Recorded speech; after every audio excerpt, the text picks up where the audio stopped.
The War Council chamber aboard the dreadnought Sovereign hummed with the kind of tense energy that only comes before monumentally stupid decisions.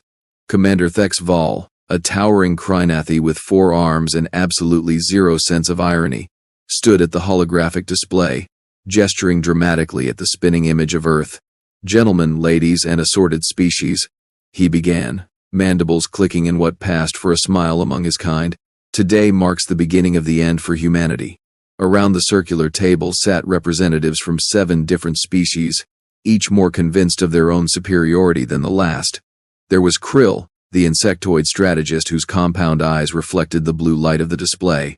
Beside him lounged Murthos, a gelatinous blob in a containment suit who somehow managed to look smug despite having no discernible facial features. The others, a collection of scales, fur, and exotic biology, all nodded in agreement. "Their military capabilities are laughable," Krill chittered, antennae twitching with what might have been amusement. "We have analyzed their weapons, their ships, their tactical doctrine. Primitive, absolutely primitive." "Indeed," Murthos bubbled through his translator. "But what truly demonstrates their weakness is their bizarre emotional attachment to lesser creatures. Have you seen the files on their so-called pets?" The hologram shifted, displaying images that had been intercepted from Earth's networks. A small furry creature with enormous eyes, another with scales and a forked tongue, something that appeared to be mostly teeth and enthusiasm.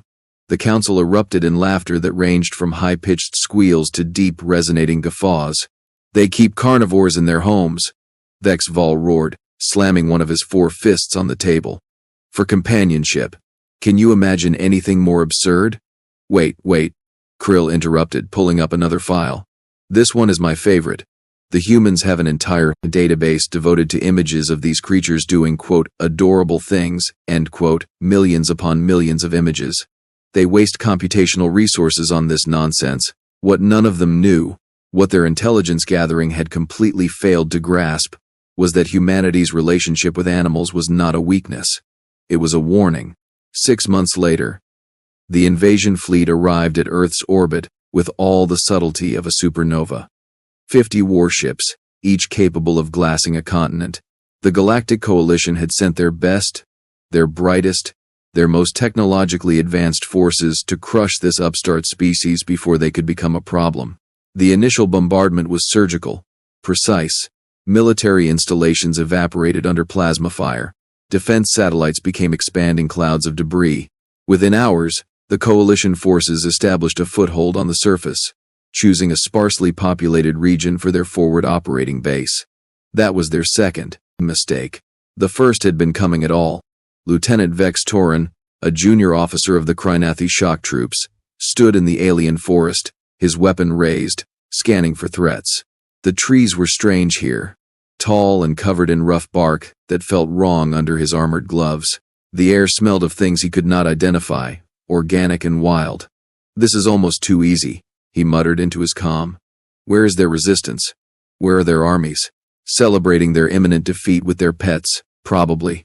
His squad leader responded, and several soldiers chittered in amusement. They had set up a perimeter around the landing zone, established sensor nets, deployed automated defenses. Everything by the book. Everything perfect. The forest around them seemed almost peaceful. If you ignored the occasional strange calls of native fauna, then the screaming started. It began at the northern perimeter, a sound that Vex Torin's translator could not quite process. It was not words. Not exactly. It was pure, distilled terror-given voice. He spun toward the source, weapon raised, thermal imaging activated.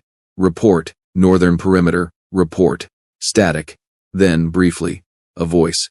"Something is in the camp, something small and fast, and by the void it's eating through the armor." The comm went dead. "All units, converge on northern perimeter," Vex Torin ordered, his 3 hearts beginning to race. "Weapons free. Take down whatever threat you encounter." They moved as a unit, professional soldiers who had conquered a dozen worlds. As they approached the northern section, the carnage became visible. Tents shredded, equipment scattered, and bodies, 3 Krynathi warriors, each weighing over 300 pounds of muscle and chitin, lying motionless. But there was no enemy in sight. "Scan for life signs," the squad leader barked. "Anything with a heat signature, I want it identified and eliminated. The sensors picked up something. Small. Impossibly small for something that had just taken down 3 trained soldiers. Moving fast, weaving through the underbrush, with a gait that registered as quadrupedal. There. Vex Torin pointed, firing a burst of plasma into the bushes. The vegetation exploded in flames, and for a moment, he thought he had hit the target. Then it emerged from the smoke, completely unharmed, and Vex Torin felt his blood turn to ice. It was roughly the size of a small pack, covered in coarse fur that was black with white stripes running down its back. It had small, rounded ears, short legs, and a face that looked almost friendly if you ignored the absolutely manic gleam in its eyes. It stood on its hind legs, sniffed the air, and made a sound that Vex Torin's translator interpreted as aggressive chittering. "What in the 7 hells is that thing?" someone whispered. The creature dropped back to all fours, and then it charged. What happened next would be debated in military academies for years to come, assuming any of the witnesses survived to tell the tale. The creature moved like violence given form, like physics had personal grudges it needed to settle. It went through the squad formation like a buzz saw through tissue paper. Vex Torin fired. His shots hit the creature square in the chest. It did not slow down. It did not even seem to notice. Plasma that could melt through reinforced battle plates scorched its fur, and it just kept coming, making that horrible chittering sound that now seemed less like communication and more like mockery. It hit the first soldier low, claws that seemed far too large for its body raking through armor joints. The soldier went down, screaming. The creature was already moving, twisting in midair, landing on another soldier's faceplate, clawing, biting, absolutely refusing to obey the laws of reasonable behavior. "Fall back," Vex Torin shouted, all tactical training forgotten in the face of this nightmare. "Fall back to the main camp." They ran. Professional soldiers, veterans of multiple campaigns, ran from something that weighed maybe 30 pounds. Behind them, the sounds of violence continued, mixed with that chittering that now sounded distinctly like laughter. They made it back to the main camp, gasping, half the squad missing. The base commander, Captain Thormval, stared at them with all 4 eyes wide. "Report," he demanded, his voice hard. "Some kind of native predator, sir," Vex Torin managed between gasps. "Small, insanely aggressive, impervious to plasma fire. It killed 6 soldiers in under a minute." "One creature?" Thormval's mandibles clicked in disbelief. "You are telling me that one small animal caused this panic? Sir, with respect, you did not see it. That thing was not natural. It moved like it was personally offended by our existence." Before Thormval could respond, alarms began shrieking across the base. The perimeter sensors were lighting up like festival displays. Not one contact. Not 2. Hundreds. Small, fast-moving signatures, converging on their position from every direction. "Battle stations," Thormval roared. "Activate all defensive systems. Seal the perimeter." The automated turrets came online, tracking targets, firing controlled bursts into the forest. Energy weapons lit up the twilight, turning the alien woods into a hell of light and sound. For a moment, it seemed to work. The approaching signatures scattered, retreating from the withering fire. Then the power went out. In the sudden darkness, illuminated only by emergency lights, Vex Torin heard sounds that would haunt his nightmares. Scratching. Digging. The metallic screech of claws on hull plating.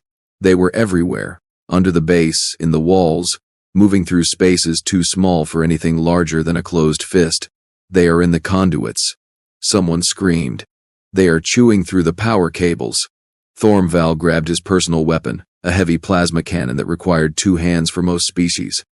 How are creatures this small coordinating such an attack? The answer came not in words but in a sound that echoed through every speaker in the base.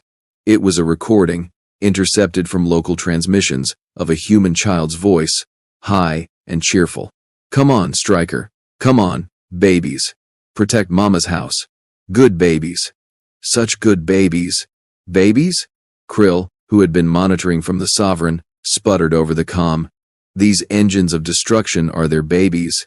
The lights flickered back on, revealing the horror.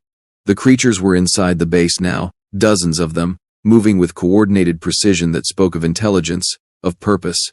They were not just attacking, They were systematically dismantling the installation, going for power sources, communication arrays, weapon systems, and at the entrance to the base, backlit by the setting sun, stood a human child. She could not have been more than 8 years old, wearing colorful clothing and holding what appeared to be a communication device. Behind her, more of the creatures waited, sitting calmly despite having just waged a military assault that would have impressed seasoned commandos. "That is enough, Striker," the child said, and the lead creature, the one with the most scars and the most deranged look in its eyes, trotted over to her side and sat, looking for all the world like it had just been out for a pleasant stroll rather than orchestrating a military massacre. "We are not supposed to kill unless we have to. Mama said so." Thormval, to his credit, tried to maintain some dignity. He lowered his weapon, raised his hands in a gesture of peace that was nearly universal, and approached the child slowly. "Young human," he began, his translator rendering his words in the local language. "We are representatives of the Galactic Coalition. We are here to establish a presence on your world. These hostilities are unnecessary." The child tilted her head, studying him with eyes that held far more understanding than any 8-year-old should possess. "You attacked our planet," she said simply. "You destroyed things. You scared people. Striker does not like it when people scare me or Mama." "Striker?" Thormval looked at the creature sitting beside the child. It looked back at him, and in those small black eyes, he saw something that made his combat experience scream warnings. That thing was not afraid. That thing had never been afraid in its entire life. That thing would fight the universe itself if it got between it and that child. "He is my best friend," the child continued. "Him and all the others. They are honey badgers. Mama says they are mean as spit and twice as stubborn. But they love me. And I love them." "Honey badgers," Krill whispered over the comm, his voice already frantic as he accessed the human database.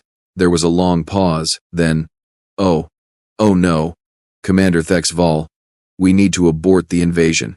Now. Immediately. Explain," Thexval demanded from the safety of his orbiting down warship. According to human records, the honey badger is categorized as the world's most fearless creature. They have been documented attacking animals 50 times their size. They are resistant to venom, disease, and apparently plasma fire. They have no natural predators, because nothing wants to fight something so irrationally aggressive. The humans have a saying about them. Honey badger does not care. On the ground, more humans were arriving, walking calmly through what remained of the Coalition's forward base. They were not soldiers, not all of them. Some were clearly civilians, holding various types of recording devices. One was filming Striker, who had decided that Thormval's leg armor looked like an excellent scratching post.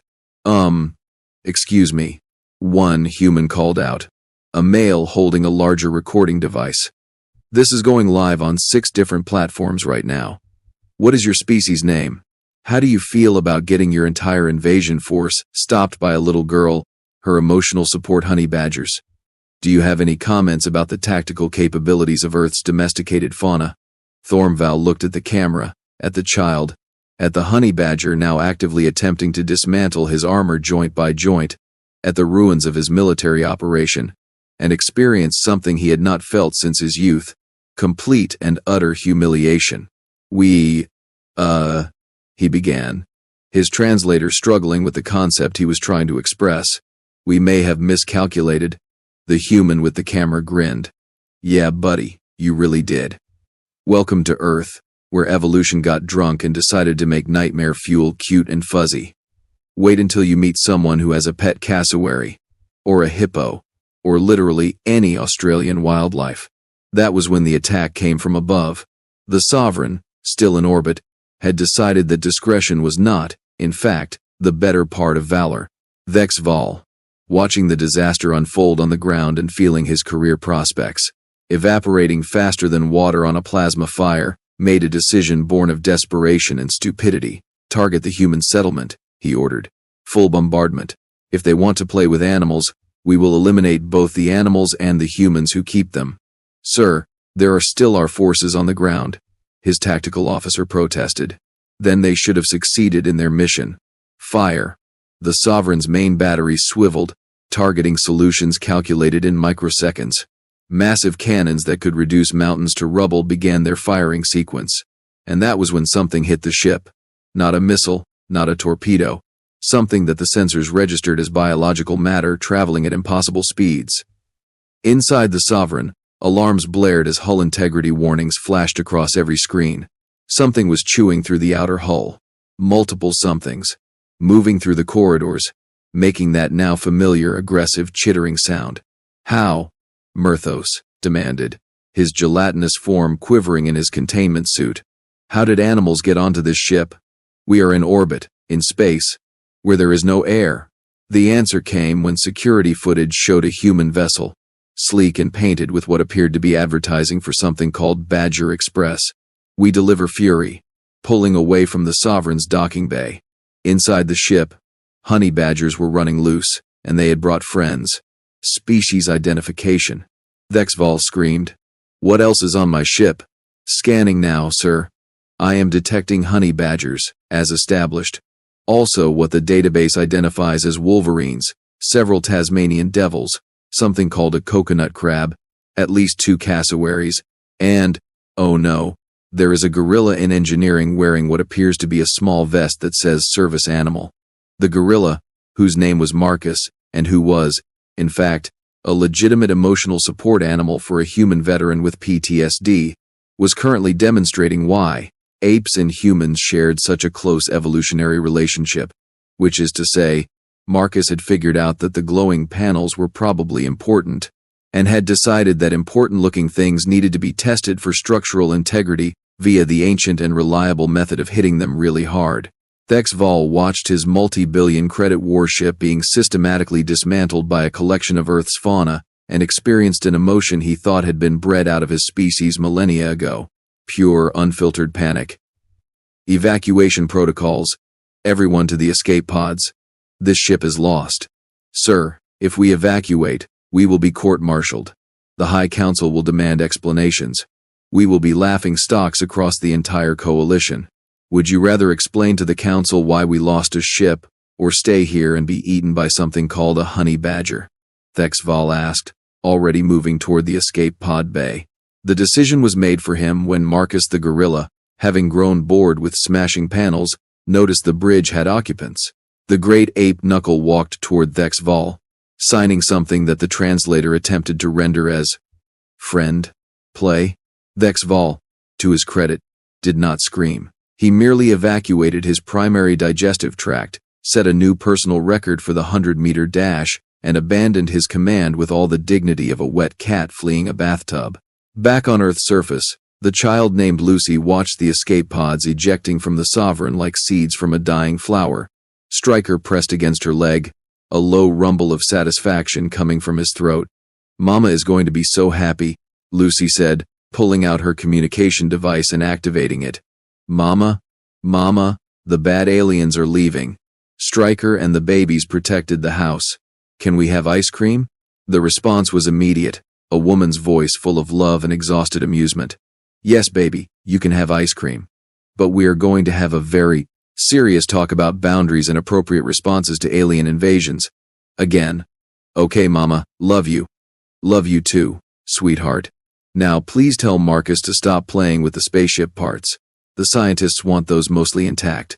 Lucy looked up at the sky, where debris was beginning to rain down in controlled patterns, guided by human recovery vessels. Marcus is having fun, though. I know, baby. Tell him 5 more minutes. Then he needs to come home for dinner. And Lucy, you did good today. You and Stryker both. The child beamed, hugging her honey badger, who tolerated the affection with the patient resignation of a creature who knew it could end the hug whenever it wanted but chose not to because this particular tiny human was worth protecting. In orbit, the Coalition fleet was in full retreat, their grand invasion lasting less than 12 hours. Aboard the escape pods, various species contemplated their life choices, their career prospects, and the fundamental question of how an entire galactic armada had been defeated by what humans casually referred to as pets. This was not how conquests were supposed to go. This was not how military engagements were supposed to work. This was absolutely not how interactions with primitive species were supposed to conclude. But as Thexval stared out the small viewport of his escape pod, Watching his flagship tumble through the atmosphere in a controlled descent managed by human recovery teams, he understood something that would change coalition policy forever. Humans did not keep pets despite being dangerous. They kept pets because they understood dangerous.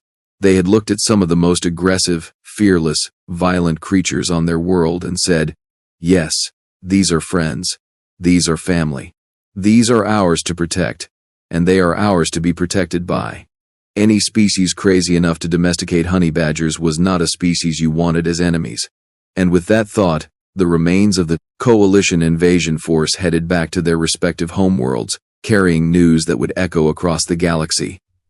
Earth was off limits, not because of their weapons, not because of their military might, but because they had convinced the planet's apex predators to be their babysitters, and nobody in their right mind wanted to explain to the High Council how they had been defeated by a third grader's emotional support honey badger. The war, such as it was over before it truly began. But the story was just getting started. 3 weeks after what humans were now calling the honey badger incident, the Galactic Coalition High Council convened an emergency session on their homeworld of Axis Prime. The chamber was a masterpiece of architecture, carved from a single massive crystal formation that refracted light into dancing patterns across the walls. Today, however, nobody was admiring the view. Commander Thex Val stood in the center of the circular chamber, feeling approximately 3 inches tall despite his considerable height. Around him, holographic representations of the council's 12 members flickered with barely contained fury. Let me understand this correctly, High Chancellor Vrex Morn began, her voice dripping with acid. You lost an entire invasion fleet, 50 warships, 15,000 trained soldiers, our most advanced forward operating base, and the dreadnought Sovereign, which cost more than some planetary economies, to animals. Not just any animals, Chancellor, Krill interjected, his antennae drooping in what might have been shame. Extremely aggressive animals that humans have somehow convinced to protect them. And also apparently one gorilla named Marcus who knows sign language and really enjoys breaking things.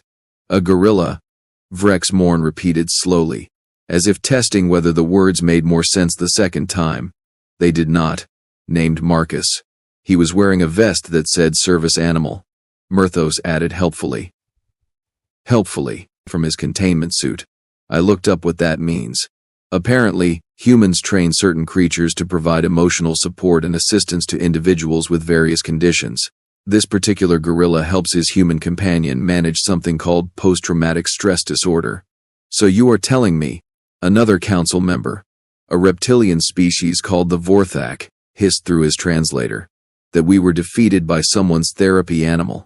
Technically, we were defeated by approximately 40 honey badgers, 6 wolverines, 3 Tasmanian devils, 2 cassowaries, several coconut crabs, and Marcus the gorilla, Thex Val clarified, immediately realizing this was not helping his case. But yes, essentially. The chamber erupted in a cacophony of outraged sounds from a dozen different species. It took Vrex Morn several minutes to restore order, and when she did, her expression suggested she was contemplating whether summary execution was still legal under coalition law. What I want to know, she said carefully, is how nobody in our intelligence division noticed that humans keep predators as companions. How did this escape our analysis? A nervous-looking analyst, a Krynathi named Dex Vaughn, stepped forward from the shadows. With respect, Chancellor, we did notice. The files were flagged as cultural curiosity. We assumed the creatures were kept in secure facilities, like specimens for study. We did not realize they lived in human homes, with human children, and were, quote, best friends forever, end quote. You assumed, Vrex Morn said flatly. The concept seemed too illogical to be true. What species voluntarily cohabitates with creatures capable of causing them significant harm?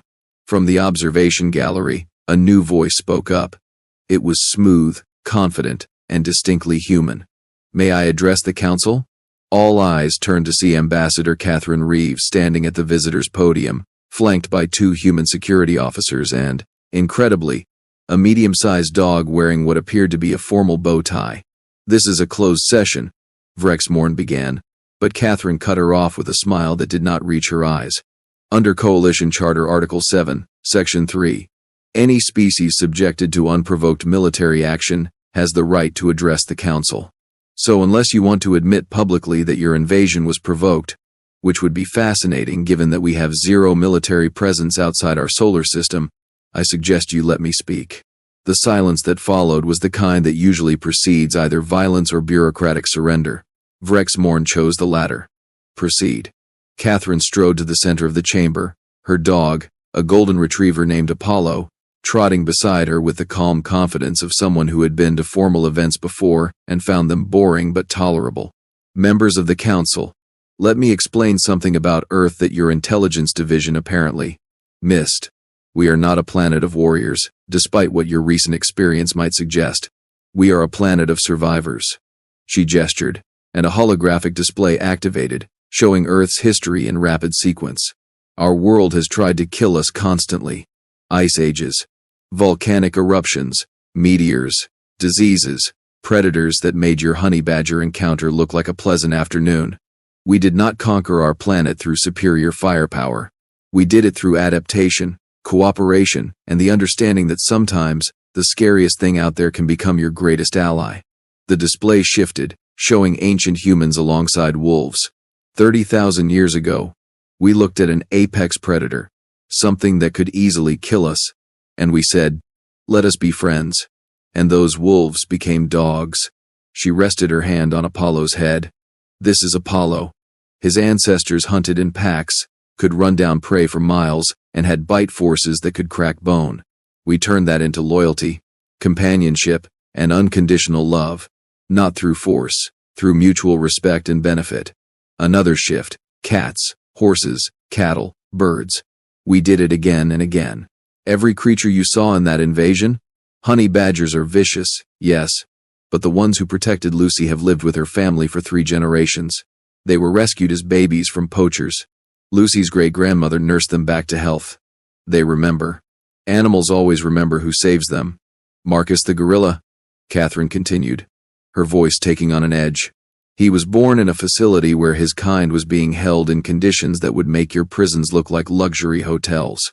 A human named David bought him legally, gave him a home, taught him language, treated him with dignity. When David came back from military service with trauma so severe he could barely function, Marcus learned to sense panic attacks before they happened. He presses against David, grounds him, reminds him where he is. That gorilla has saved David's life 17 times. And you wonder why Marcus defended the ship that carried his human. The council members shifted uncomfortably. This was not going according to the standard script for post-invasion discussions.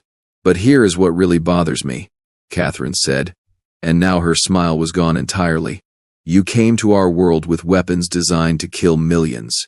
You targeted military installations, yes, but those attacks would have caused massive civilian casualties from fallout, debris, and atmospheric damage. You did this without warning, without negotiation, without even bothering to send a message. And when a child and her pets defended their home, you tried to glass an entire settlement from orbit. She let that hang in the air for a long moment. That little girl is 8 years old.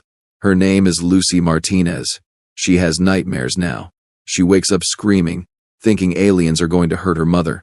Stryker, her honey badger, refuses to leave her side, even to eat. Do you understand what you have done? You did not just lose a military engagement. You traumatized a child. You made her afraid of the stars. Thex Val, to his credit, looked genuinely stricken. Ambassador Reeves, I did not know. We thought we were dealing with a military installation. The intelligence reports indicated. Your intelligence reports were garbage, Catherine interrupted. That settlement was a conservation center. Lucy's mother runs a sanctuary for endangered and rescued animals. Those honey badgers, saved from illegal wildlife traders. The Tasmanian devils, part of a breeding program to save their species from extinction. The cassowaries, rescued from a habitat destroyed by storms. You attacked people trying to preserve life, and you are surprised they fought back? Another council member, a being of pure energy contained in a magnetic field, pulsed with what translated as curiosity. Ambassador, help us understand. Why do humans care so deeply about other species? Our analysts suggest this is a weakness. an emotional vulnerability that can be exploited. Catherine laughed, but there was no humor in it. Exploited? You just tried that. How did it work out for you? She walked in a slow circle, Apollo following, and every being in the chamber tracked her movement. You see it as weakness because you do not understand the strength it requires. To care for something other than yourself?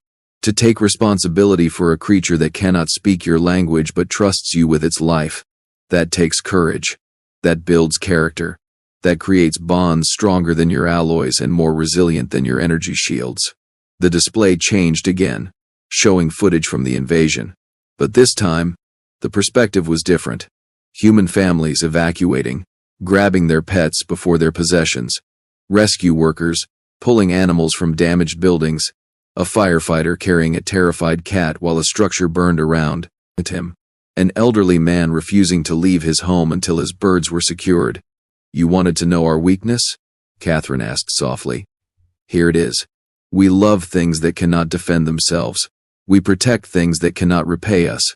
We save things because we believe every life has value, not just our own. If that is weakness, then we are the weakest species in the galaxy. But if you think that weakness will make us easy to conquer, I invite you to try again. The challenge hung in the air like a guillotine blade. Vrex Morn was quiet for a long time, her species equivalent of a sigh rippling through her form. Ambassador Reeves.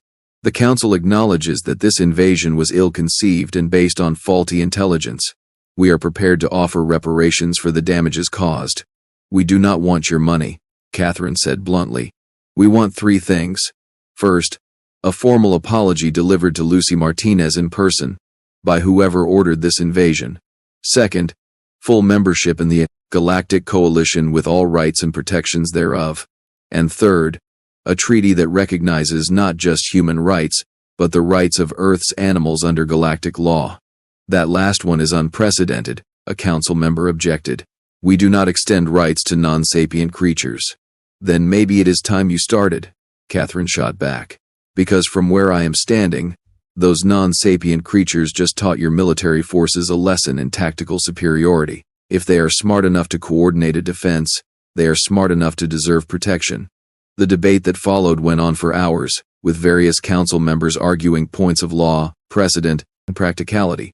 But in the end, facing the alternative of explaining to their respective populations why they had lost a war to a planet of animal lovers, they agreed to Catherine's terms. 2 weeks later, on Earth, in the rebuilt Conservation Center, a very different kind of meeting took place. Lucy sat on the grass, Stryker on her lap, surrounded by the various creatures who had defended her home. Around them stood representatives from a dozen alien species, all looking considerably less intimidating than they had in their warships. Thex Vol knelt down, bringing himself as close to Lucy's eye level as his anatomy allowed. Young human, I want to apologize. I made decisions based on fear and ignorance, and I caused you harm. That was wrong. I am sorry. Lucy studied him with those 2 wise eyes, then looked down at Stryker, who was watching the alien commander with the expression of someone deciding whether violence was currently necessary. After a moment, she spoke. Mama says everybody makes mistakes. She says what matters is if you learn from them. I have learned much, Thexval said quietly. I have learned that strength comes in many forms. That family is not defined by species, and that underestimating someone because they are different is the fastest path to defeat. Did you learn that honey badgers do not care? Lucy asked, a hint of mischief in her voice. Despite everything, Thexval found himself clicking his mandibles in genuine amusement. Yes, that lesson was quite thoroughly taught. Multiple times. Lucy stood up, Stryker flowing to the ground beside her, and extended her small hand. Mama says we should forgive people who are sorry and try to do better. So I forgive you. But if you try to hurt anyone again, Stryker will be very disappointed. Thexval looked at the honey badger, who yawned, displaying an impressive array of teeth, then looked back at the alien with an expression that clearly communicated, I know where you sleep now. I believe Stryker's disappointment would be the least of my concerns, Thexval said, carefully shaking Lucy's hand with one of his own. But I give you my word, young Lucy, Earth is under Coalition protection now. No one will threaten your home again. As the diplomatic delegation departed, Catherine stood with her daughter, Apollo sitting between them. "You did good, baby. That was very brave." "Mama, can I ask you something?" "Always." "Why did they really leave? Was it just because of Stryker and the others?" Catherine smiled, running her fingers through her daughter's hair. "The animals stopped them, yes. But what really scared them, Lucy, was what those animals represented. They saw that we can turn the most dangerous creatures on our planet into family. They realized that if we can do that, imagine what we could do with actual weapons. Imagine what we could do if we decided to stop being nice. Are we going to stop being nice? No, baby. Because being nice, showing compassion, protecting those who cannot protect themselves, that is not weakness. That is our superpower. That is what makes us human. And now, thanks to you and Stryker, the whole galaxy knows it." Lucy hugged her mother, then ran off to play with Stryker and the other animals, her laughter echoing across the sanctuary. Above them, the sky was clear, the stars visible even in daylight, full of possibilities rather than threats. In orbit, the first human-designed space station was already under construction, built with Coalition technology, but human ingenuity.